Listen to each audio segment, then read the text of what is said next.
Hello, this is Dr. Kathy Marshak, and this is my podcast, Neurodivergent Relationships. Today's podcast is on the topic of He's Not Like Me.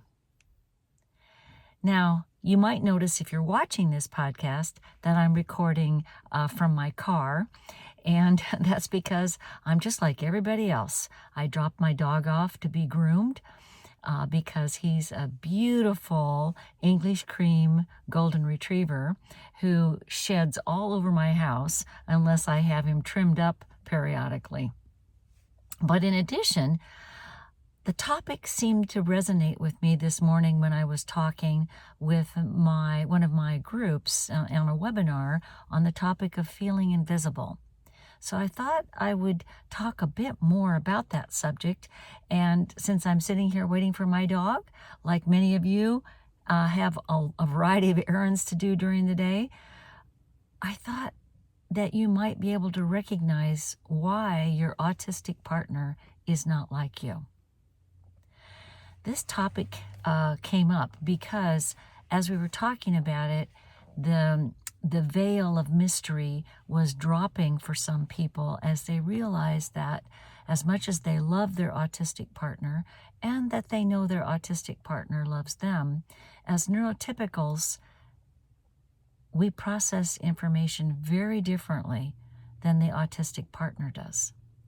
So, for example, one person was talking about the fact that when they were dating, when this neurotypical was dating their neurodiverse partner, they overestimated the things their neurodiverse person understood, overestimated how much they had in common, and over the intervening years of marriage and raising children, what she began to understand is that there is far less in common than she assumed. Now, what's the reason for that? What's the reason? It's empathy. I really want you to understand this. Empathy is the way neurotypicals assess everything in the world. We look at everything from the point of view of what does this have to do with me and the other person? How are we similar? How are we different? We're curious about the other person. We want to dive into how they see the world. And that's very different than how we see the world.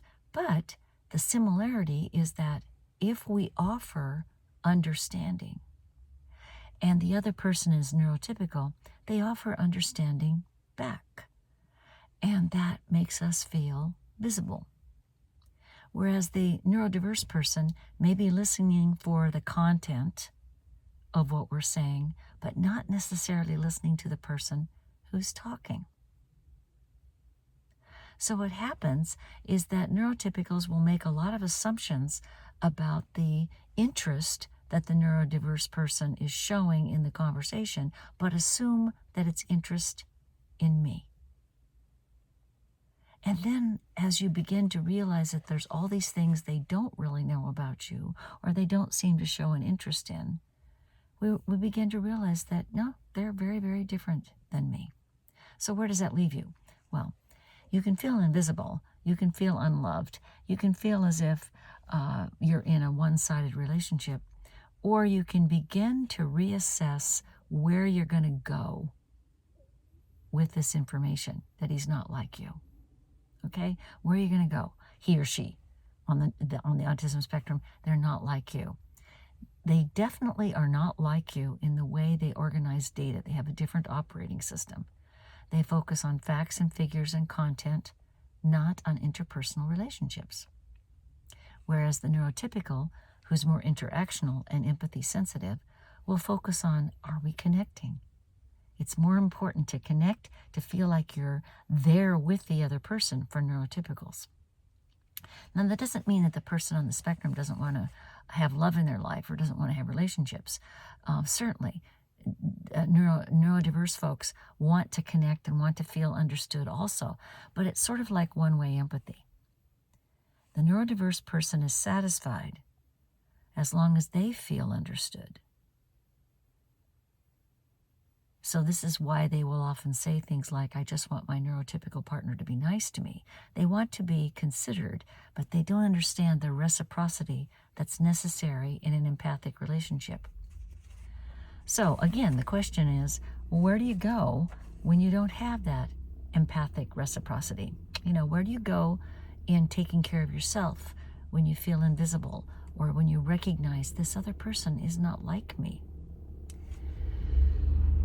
I think, of course, that you take care of yourself by engaging with others who do understand the reciprocity of true empathy, who are as empathy sensitive as you are. You spend time with your friends and family and coworkers who really get you, and a good therapist, it helps, who really get you as a human being, not necessarily having to hang on to every word. Because remember, empathy is more than words. It's a way of connecting emotionally, honoring, affirming, validating the other person. But if you love your neurodiverse partner and your neurodiverse partner loves you, then we have to find another way to make that relationship work. In fact, in our conference this morning, somebody mentioned that the Gottman method didn't work for this couple. And of course, it does not work for neurodivergent couples because the emphasis is on building empathic connections. In fact, the Gottmans refer to that empathic connection as a shared meaning, that the relationship requires a shared meaning. So for neurodivergent couples, that may not be the case. By the way, if you hear some sounds behind me, I'm sitting next to a small little airport in Pacific City with little tiny single-engine planes that people are taking off in today because it's a beautiful sunny day on the Oregon coast. So at any rate, that shared meaning is not the same. And if you keep looking for a shared meaning with your neurodiverse loved one, you're not going to get it. Certainly, you can have a shared reality. You can have a shared life experience and a relationship that works. But empathy is the ability to share the meaning now, in this moment, not later. Not later at all.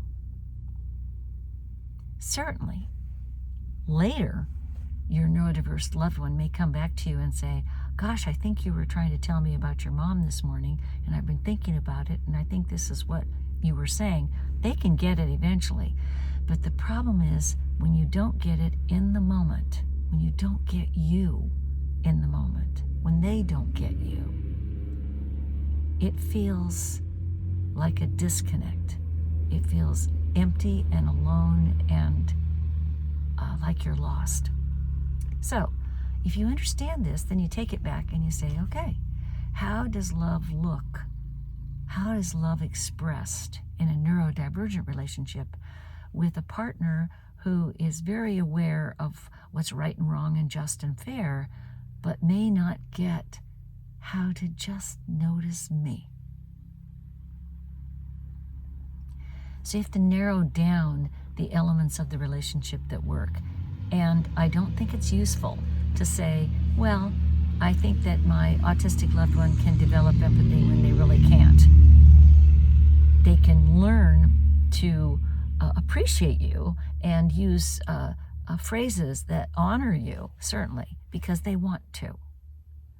But they will miss so many cues in the context of an interaction that you can feel disconnect after disconnect after disconnect. So we have to accommodate to that. We need to recognize that we're great partners when it comes to remodeling the bathroom. One of you is good at design and picking out the perfect colors, and the other loves developing the skill of how to actually install the tile. You can both be proud of the finished product. But chances are, the discussion during the remodeling had nothing to do with connecting emotionally. You can also be good parents if the neurodiverse person is aware that they do better with prepping the dinner rather than the dinner conversation with the kids, right? And the neurotypical partner does better as a good listener for who that child is, as opposed to actually walking them through how to complete their term paper. So there's task orientations, there's content orientation, there's topic orientation, that's what your neurodiverse person specializes in, and then there's that interpersonal, feel good, I'm enjoying this relationship aspect of parenting or being a marriage partner. And that's something the neurotypical excels at. So I hope this short podcast has been helpful at getting at, no, he or she is not like me. And for the neurodiverse person, this is equally important. Because your neurotypical is not like you, they do get their feelings hurt when you don't acknowledge them first and instead just launch into the topic. Or when you dismiss some opinion they have as not based in fact, you might be missing that they just wanted to share a bit of themselves with you. So for neurodiverse people, when you want to show your love, make sure that your neurotypical knows that you love them no matter what, that you appreciate their smile. In fact, another one of the people in the webinar this morning was talking about how she misses her spouse just calling her in the middle of the day or texting her and asking how she's doing. And when she asked about this, because it hasn't happened in years, his response was, well, when I call you in the middle of the day and you're busy, you can't talk.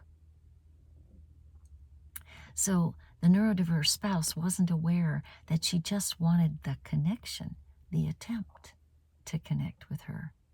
That made her feel loved, like he was thinking about her. Matters not if she was busy. She might have to say quickly, oh, I'm right in the middle of something, can I call you back? But the fact that he called makes her feel loved. So for you neurodiverse folks, don't mistake the task for the actual connection. Okay, let me know what you think of this short podcast today, and I hope that the airplanes taking off in the background were not too distracting to you, and let's talk again soon. Please leave me a message, or I hope that you will take advantage of all the resources that are available on my websites. Take care now, and thanks for listening.